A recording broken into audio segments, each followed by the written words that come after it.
ഏതു മാസമായാലും 5, 14, 23 തീയതികളിൽ ജനിച്ചവരെല്ലാം personality number 5 ആണ്. പേഴ്സണാലിറ്റി നമ്പർ എങ്ങനെ കാൽക്കുലേറ്റ് ചെയ്യാമെന്ന വീഡിയോ ഞാൻ മുന്നേ അപ്ലോഡ് ചെയ്തിട്ടുണ്ട്. കാണാത്തവർ അതൊന്ന് കാണണേ.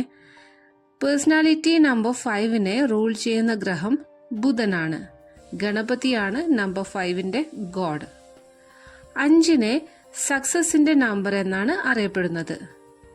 ഈ ഡേറ്റ് ഓഫ് ബർത്തിൽ ഒരു കുഞ്ഞ് പിറന്നാൽ ആ കുഞ്ഞ് ആ വീട്ടിൽ ഭാഗ്യം കൊണ്ടുവരും എന്നാണ് പറയുക.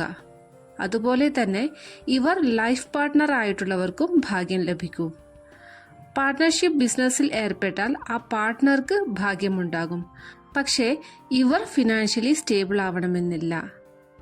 ഉത്തരവാദിത്വമുള്ളവരായിരിക്കും. ഇവരോട് ഒരു കാര്യം ചെയ്യാൻ പറഞ്ഞാൽ അതിന് ഓക്കെ പറയുകയാണെങ്കിൽ അത് ഇവർ ചെയ്തിരിക്കും. ഓഫീസ് ജോബ് ഇവർക്ക് സൂട്ടാകും. ഫീൽഡ് വർക്ക് ചെയ്യാതിരിക്കുന്നതാകും നല്ലത്. ഇവർ നന്നായി ധനസഹായം ചെയ്യും. കുറെ ഫ്രണ്ട്സ് ഉണ്ടാകും ഇവർക്ക്. വാക്ചാതുര്യമുള്ളവരായിരിക്കും.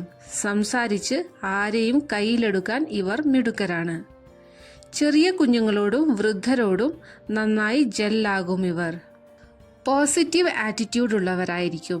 ഫിനാൻഷ്യലി ലോ ആവുന്ന അവസ്ഥയുണ്ടായാലും ഫൈറ്റ് ചെയ്ത് മുന്നേറി വരും. ഇച്ഛാശക്തി, will power കൂടുതലുള്ളവരാണ്.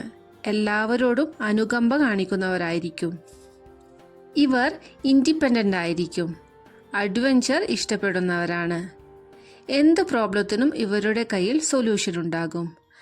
They are sharp minded people. നല്ല ഡിസിഷൻ മേക്കേഴ്സ് ആണിവർ. ഭക്ഷണം, വസ്ത്രം ഇവയിൽ അഡിക്ഷൻ ഉള്ളവരായിരിക്കും. അതൊന്ന് കൺട്രോൾ ചെയ്യാൻ ശ്രമിക്കുക. നിങ്ങളുടെ ഡേറ്റ് ഓഫ് ബർത്തിൽ നമ്പർ 5 മിസ്സിംഗ് ആണെങ്കിൽ, അതായത് ഒരാളുടെ ഡേറ്റ് ഓഫ് ബർത്ത് 11/3/1996 ആണ് എന്ന് കരുതുക. ഇതിൽ 5 എന്ന നമ്പർ മിസ്സിംഗ് ആണ്. ഇതുപോലെയുള്ളവർ തീർച്ചയായും ഗണപതിയെ ദിവസവും വിളക്ക് വെച്ച് പ്രാർത്ഥിക്കുക. ഈ വീഡിയോ ഇഷ്ടമായാൽ സബ്സ്ക്രൈബ് ചെയ്യണേ.